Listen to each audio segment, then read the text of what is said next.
Hello, my name is M.Howell and I'm with the Opera House Artists.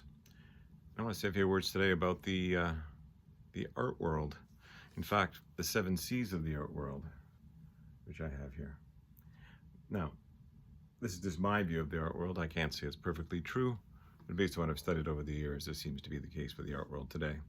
At the very bottom, you'll notice there's the creator, and that's basically the artist, the people who paint. And normally these guys work by themselves, women too. And basically they are solitary, they like to work in quiet places, then do their work, their paintings and artwork and so on. Above them are the critics, and often the worst critic of all is the artist themselves about their own work. But the fact is the critics are the ones that look at the work and say, is it good, is it bad, and so on. Now above the critics are the curators, and the curators are those people that basically manage galleries and museums, and they decide what gets shown and who gets promoted and what happens in terms of the general perception of the artwork, how it's curated, how it's noted, how it's presented. And these are the people that basically run the art world in terms of what's known in galleries and museums. Now above them are the collectors, and these are the people that look at the critics and the curators, and they choose to purchase for themselves or for their corporation artwork that's deemed to be of value and of interest and so on. And so it's the critics and curators help the collector decide. And then above the collector, of course, is the counterfeiters. And the counterfeiters are those people that make their money off of defrauding the collectors and also the curators, because there's a lot of fakes in the museums. They don't like to admit that, but it's true. And so the counterfeiters basically work to rob the artist and his work, and they rob the collector of their benefit as well.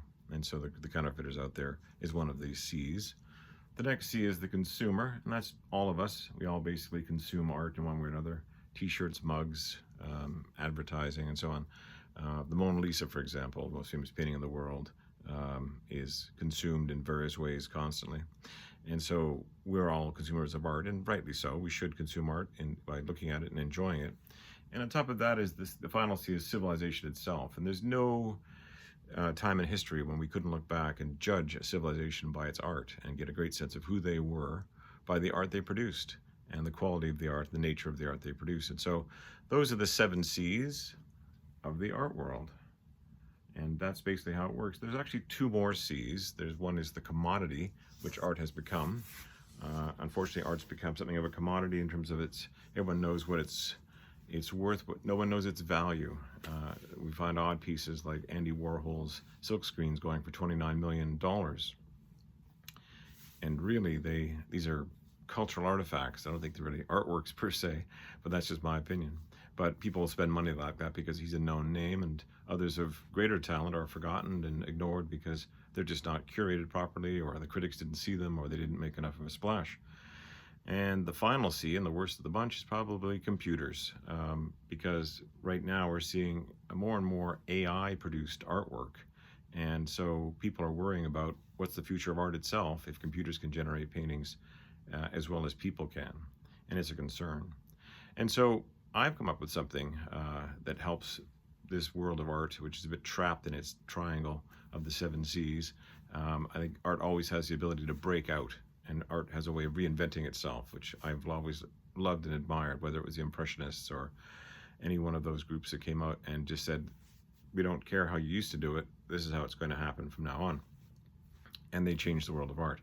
And so for my own contribution to changing the world of art from this rather tightly focused world of collectors, curators, counterfeiters, and all the rest of them, I've come up away with painting in 3 dimensions. And there's one example right up here, and this is a cube that has butterflies on it. And as you can see, it's painted on all 6 sides with butterflies. And I've been working with this way of painting for a while now, teaching it to my students. And there's other examples. I also use a half cube, which has an interior space, but it gives you a chance to show the passage of time on the 6 surfaces. And so you can see that they all link together, but in fact there's a 3-dimensional painting surface. And so for an appreciation of you listening to this video, I am going to offer to as many as I can get out, perhaps 2 dozen. I will offer a cube, which I will send to you free of charge. And you see it has a hanging hook, or a half cube. And you see it has a hanging, this one hangs the other way, there we go. A half cube, and I will pay the postage to send it to you anywhere in the world if you will send me your design for a cube project, or your half cube project, and I'll decide who will get the cubes and half cubes, and I will mail them to you free of charge. And so the way to find this is to go to our the Opera House Artists site on Wix. We are the Opera House Artists, and find our site, and there you'll find an email address you can write to me at, and you can see what we're doing now with our different projects. We do more than just cubes and half cubes. We're looking at a group of 7 right now, and so please look at our site and consider applying for a free cube or half cube. And thanks very much.